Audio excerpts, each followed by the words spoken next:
Hello, hello, and welcome to another forecast. I nearly said weekly reading, but that was earlier. I recorded the weekly card reading. But for those who don't know, I do weekly tarot card reading, which I also have on my YouTube page, and I do a little snippet on my Instagram page. But this is our monthly full moon forecast. And the full moon is going to be falling on the 15th of November. 2024. Depending where in the world you are, it may fall the day after. But what I want, or maybe even the day before, but I think only the day after. But what I want you to remember with these forecasts is what this is a snapshot of the energy in the sky at the point of this, in this case, full moon, which happens to be a supermoon, which means it's closer to the Earth, like the Aries one was a few weeks back. So because we're in this full moon snap and we look at the two lunations of the month, the two primary lunations of the month, the moon has 8 phases. I have an Udemy course on the phases of the moon and working with them. But let me just give you a little brief abridged version here that the moon has 8 phases. 4 are yin phases, where we're in the sort of lull. 4 are yang phases. And when I do forecasts, they are primarily done on new and full moons. And those are the two primary spaces in which we could work to begin to really understand working with the moon. And because the moon is the closest body to the Earth, and because she has the fastest feedback loop, because the moon does the full 360 degrees of the zodiacal wheel, if we're looking at it in this context, in 1 month, whereas the sun will do it in a whole year. So every other planet, and then it gets longer. Mercury's about a year. By the time we get to Saturn, we're looking at about 28 years. Pluto, 250 odd years. So you can see that the moon is our quickest feedback loop. She's the quickest way for us to learn to embody the energies. And so I do new and full moon forecasts. But when I do the full moon forecast, it basically will give you a bit of a look into what is going to be happening for that full moon up until about the next new moon, which is 2 weeks thereafter. And when I do the new moon forecast, it's going to give you that new moon and a bit of an indication up until the next 2 weeks to the next full moon. That doesn't mean that there's not a lot of big stuff going on in between. There is. There's always stuff going on, but just for the sake of kind of trying to simplify, especially if you're new to understanding energies, it's always good to have a framework, and the moon is the quickest feedback loop framework. She is really the easiest body for us to work with. So it's a great starting point. So this chart that I'm showing you is set for South Africa, where I'm living. So you don't obviously want to necessarily read it as the houses are accurate for you. If you don't know what the houses are, don't worry too much about that. I do teaching on all of these things. If you want more information, drop your messages in the comments below, and also my link is below this video if you'd like to get in touch to work with me privately. But don't worry too much about the houses. What's more important is learning to take these forecasts that I do to your own chart. So a great example, and I always give examples when it lands like heavily on something of mine, is that this full moon is happening at 24 degrees of Taurus, opposite the sun at 24 degrees of Scorpio. Full moons are always opposite each other. When the moon is at that furthest point from the sun, it's when she can completely reflect his light. And that is why she is full. Because really what the moon does, she herself is dark, but she reflects the light of the sun. So we would call the sun and moon in the sky the lights, but actually she keeps changing shape based on the degrees away from the sun, how much of his light he can reflect. So full moon, they're always opposite each other. There's always this level of polarization within the dynamic of those two different archetypes, in this case, Scorpio, Taurus. And Scorpio and Taurus are always going to bring a level of staying where it's comfy and cozy. This is the more Taurus aspect, and pleasurable in the 5 sensory experience, but gentle, muse-like, Venus ruled. That's Taurus, sorry. Scorpio is much deeper. Why are we keeping this so shallow? Let's go deeper. Pain can be pleasure, and I want to go into the emotional angst to understand you more deeply. So if this was a couple, you might have that one the person that's more scorpionic saying, I want to get to know every part of you, like almost obsessively diving deep into all the big topics, like almost a little stalkery or scary at the lowest vibration of it. Whereas Taurus is much more about light and enjoying only things that taste good, not things that taste bad, only things that smell wonderful, not things that stink. I want to keep it in the pleasurable. Why are you pushing me outside of my comfort zone? Why are you going to those places? But then again, equally could, in its excess, could be like, have you got no substance? We need to go deeper. So any archetype is going to have its shadow and light, but this is always going to be our dichotomy and our tug of war in Taurus times. And also Taurus rules the mouth, the five senses, the jaw, the neck. So it's the beginning of the digestive system. And Scorpio is the rectum, the anus, the sex organs. So it is the end of the digestive system. So you can see there is a process of digestion. Now, along from where Taurus is to where Scorpio is, there's a lot of other signs and there's a lot of other body parts and organs and parts of that digestive system that all warrant conversation and need various amounts of attention, especially depending on what is strong in your personal natal chart. This is why it is helpful to start to understand your own natal chart. And you can either do that by learning so many free applications online, or if you want to start working one-on-one with somebody slowly to get a little bit more insight. As I say, I have a link below this video if my work resonates with you and you'd like to go deeper with this with me. So here we are dealing with this pull between what tastes good and smells good and what comes out the other end, tasting not so good and smelling not so good, and how we have to consolidate the two. Like, how do we take in what is good for us and how do we release what is toxic for us? Okay, so it's also about consuming and releasing. And because they're both fixed signs, they sometimes don't know when to let go. Maybe the Taurus is going to overeat or overly indulge in things that are pleasurable, and the Scorpio is going to keep like holding on to stuff to the point of detriment, or cutting away at something to the point of detriment. So this is already a dynamic that every time we get into it, it's going to be powerful. So the reason I said I'm going to point this out into my own chart is that I have Mars in my chart exactly at the degree that this full moon is going to fall. So if you go in and look at your chart and you see that planets or points are falling on or close to something in your own chart, something is being more strongly triggered. So in my case, this full moon is going to trigger my Mars. Obviously, I don't want to get into too much teaching, but if you understand then what Mars is about, you're going to say, okay, well, how would that impact me? Okay, on top of that, it's conjunct Uranus. So Uranus is coming into, he's retrograde, currently moving backwards. Not really, it's an optical illusion, but let's just call it moving backwards because it's easier to conceptualize.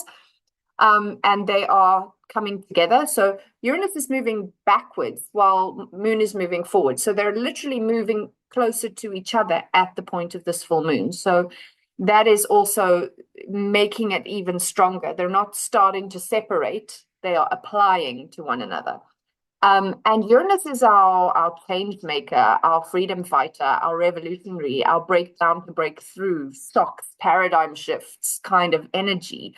So if you have something strong in these later degrees, and I would say maybe 20 to 28 of Taurus or Scorpio, because those are the archetypes we're talking about, but also the other two fixed signs, which would be Leo or Aquarius, because those are going to be your four fixed signs. They're either opposing one another or squaring one another, and those are points at which we're forcing some kind of change. Uranus is conjunct this full moon, and Uranus also forces some kind of change. So again, I know there's very high likelihood that this full moon is going to impact me more strongly than somebody who doesn't have a lot of fixed energy, doesn't have anything around the late degrees of the fixed signs, isn't strongly influenced by that specific formation that's happening in the sky at this particular time. And then if it is hitting you very personally, it can be instant that at that full moon suddenly, and it can be very literal, the astrology, or it can be that that's a point where something gets activated and then the ripple or the aftershocks is maybe a good way to use, because Uranus and Taurus is in an earth sign is a bit like an earthquake. So the aftershocks may reveal whatever the initial thing that started in or around that full moon. So you definitely want to look at what's happening across Taurus and Scorpio. And even if you don't have anything strong in those two signs, this is the point of year, every year, where you get to work with those archetypes within you. Because whether you have planets or points there doesn't change the fact that you have that somewhere in your nativity, somewhere in your chart, somewhere in yourself. You have both of those parts. And so it's going to be obvious to you if you have a lot of Taurus, Scorpio, or if you have a lot of the other fixed signs, Leo or Aquarius. If you don't, it might be less obvious, less overt, but that doesn't mean there isn't work to be done. There's always work to be done. There's always peeling back. There's always unfolding. So, and full moons are kind of like a fruiting point or a blossoming, a birthing. So something is coming out. Full moons tend to be loud. Whatever your emotional landscape is at the time leading up to that full moon, during that full moon, and after that full moon is going to be bigger. So let's say you're in this huge place of just like deep gratitude and joy. You're going to be kind of like over the top, like elated, euphoric. If you're in a grieving process, for example, it might suddenly feel like you're going backwards in the grieving process. Just a little reminder here, we're never going backwards in the grieving process. Grieving is one of those things that is not linear.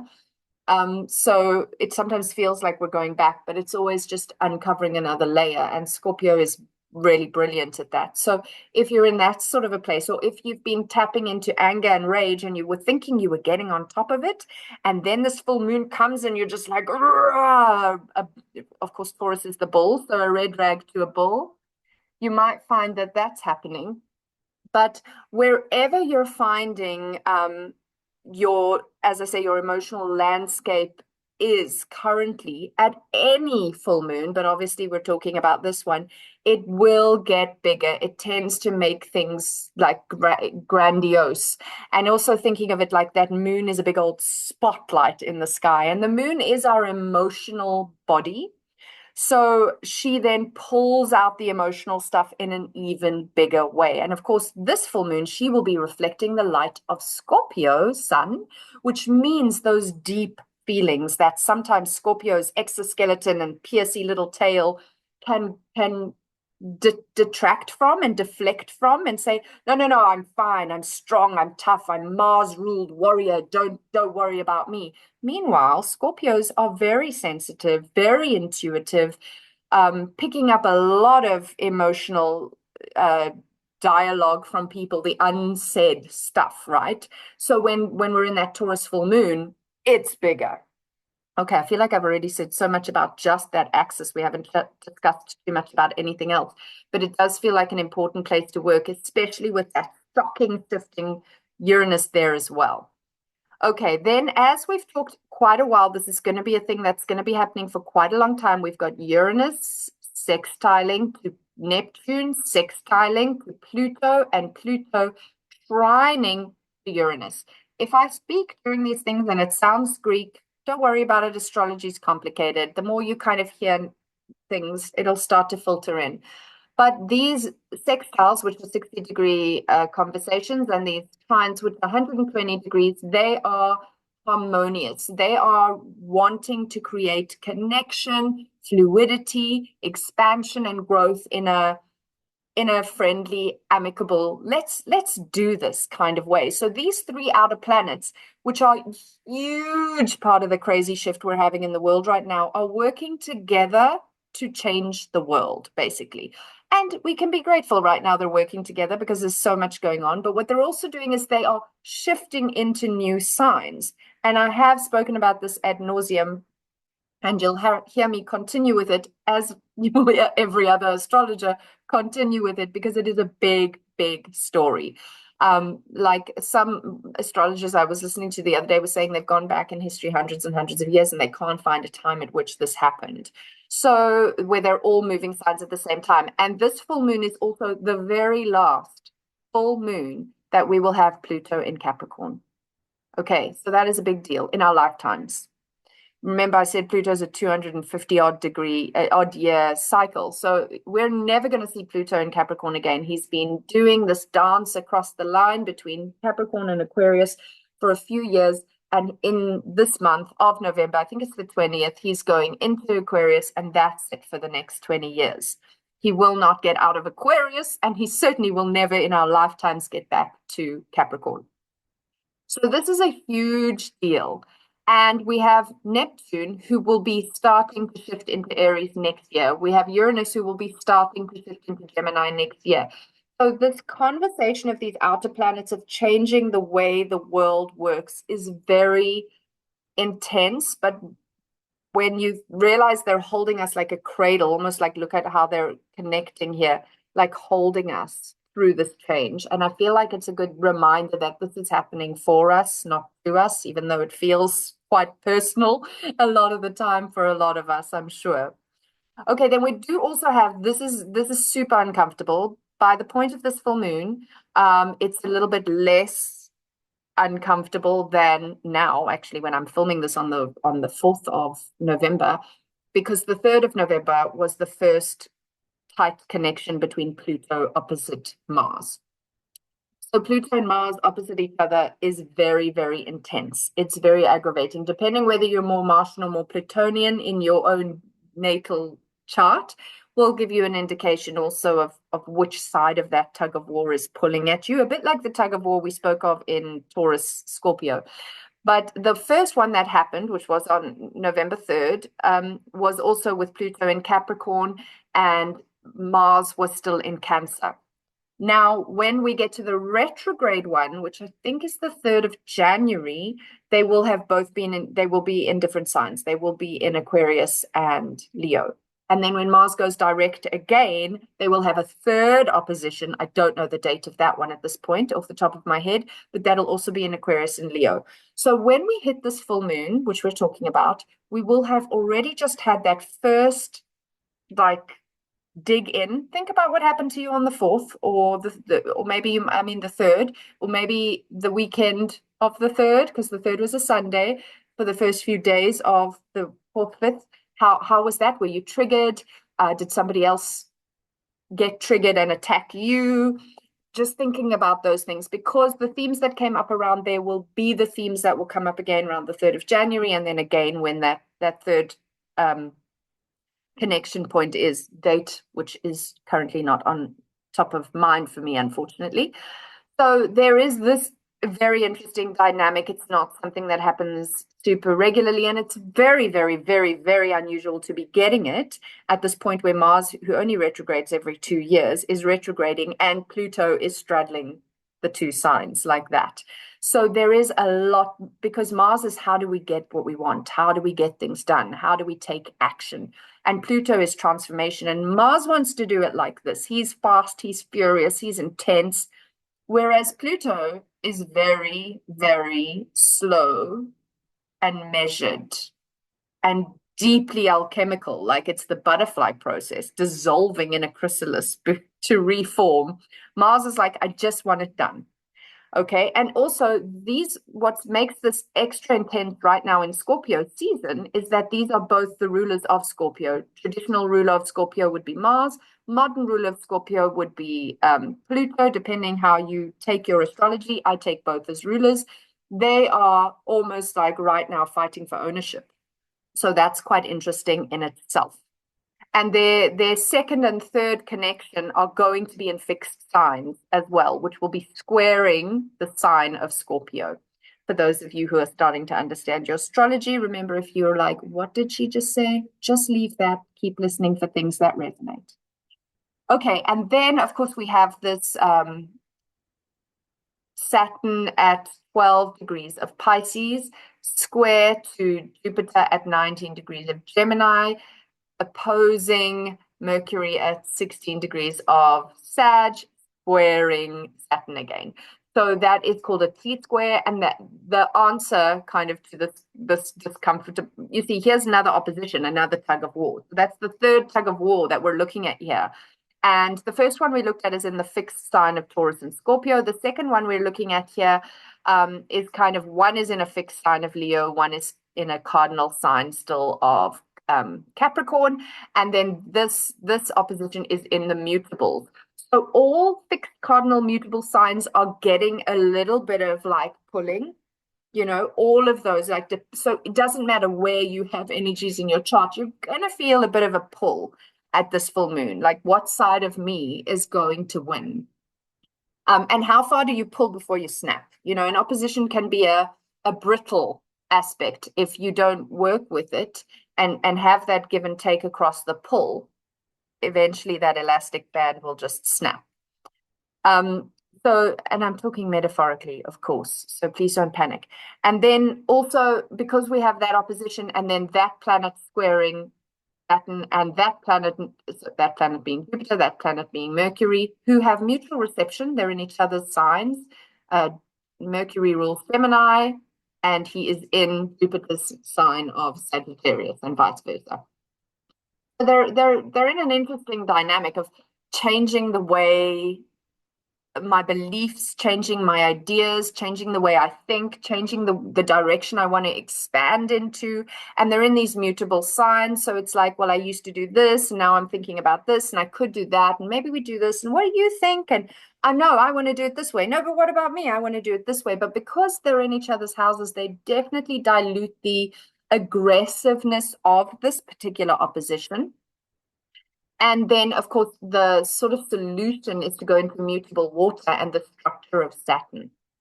Let's get real with where our deep emotional reality is. How am I feeling? How am I dealing? How do I build healthy emotional structures so that I can allow myself to shift belief systems when I have these inherited patterns of belief, where I have these societal patterns of belief that have been going for a really long time, where my ideas are so locked into the way that I was raised and the way that my parents were raised and their parents were raised and their parents were raised, where I am so locked into ideas and beliefs around the country, the religion, the sexual preferences, the whatever, the race that I am from, that now you're asking me to be like kind of different. I don't know what that means. I don't know how that is. I feel it. I know it. It's kind of happening, even though I don't know how to do it. That's kind of where we're at. So this is where the point of that T-square sometimes really helps us to kind of go, okay, but I need some emotional structures. I need to be able to go with the flow, but also to build myself a raft when I can't be under the water, when I need to be floating on top of it, or I need to find a structure that I can breathe under the water with when I need to go down and build a castle of coral and shells, seashells and sea glass. Whatever that is, we need to lean into that. I just know this is getting long and I don't want to get too much longer. Okay, the only personal planet. So anyway, Mercury's not at its happiest here, but as I say, it's not going to be too bad because Jupiter, he's in Jupiter's sign and Jupiter's in his. As Jupiter is not, his favorite place is not Gemini, but because Mercury is in his sign, they're kind of working fairly well together at the moment. We do have Neptune making a trine to both Mars and to the Sun in this. And Neptune is very much about our dreams, our ideals, we can go into illusion. So how do I, and because we're breaking big belief systems, this is something I'm finding perfect personally, is that sometimes changing my beliefs feels delusional. Like these new ideas don't feel real. And I think that's really hard for a lot of us right now because it doesn't feel real. And Neptune's like making that so true. Like are we being delusional? And also people in your family structures, people in your society might be saying to you, you're delusional. That's an illusion. That will never happen. That doesn't make any sense. And that may be true, but maybe it's not true. Maybe it's just because we're coming from this old paradigm and we're not really sure how to shift into something so completely different. So that's going to be an interesting dynamic to play with yourself, you know? And this is again, keep coming back to self, keep coming back to center. I feel like if you're asking the question, am I losing my mind? Am I delusional? Then usually, you know, there's enough rationale there that you're looking at all sides of a picture. Whereas when we're fully in delusion, we just completely don't even ask the questions. I don't know. Maybe that's a personal sort of sense I'm getting. You're going to have to lean into your own inner knowing and feel that out for yourself. And then the only personal planet I didn't actually mention was Venus, and she's in Capricorn, also not her favorite place, and she's ruling this full moon, but they're both in an earth sign. So one thing that we do have is the capacity to stabilize our emotional narrative and our emotional landscape and say, these are the foundations upon which I can trust and plant my feet. So, what are my non negotiables? My emotional non negotiables, my value non negotiables. So for example, for me, like I'm going to go to, well, my children and maybe my physical health, my mental health, my emotional health. These are things that are not negotiable. So if I'm planting my feet on that, what does that mean? Certain relationships in my life are non-negotiable. What do I need to invest in those for them to stay healthy? And what can I cut? Scorpio is great at cutting. It's like the surgeon's scalpel. So what can I cut? What can I detox? What is no longer working? Because if I'm building a healthy foundation, I need to get rid of the dead wood. Okay, before this gets ridiculously long, I am going to sign off, and I just want to say thank you very much for watching. Check out the links below. Please get in touch if you want to work more personally with me, and I look forward to being here again with you in the near future.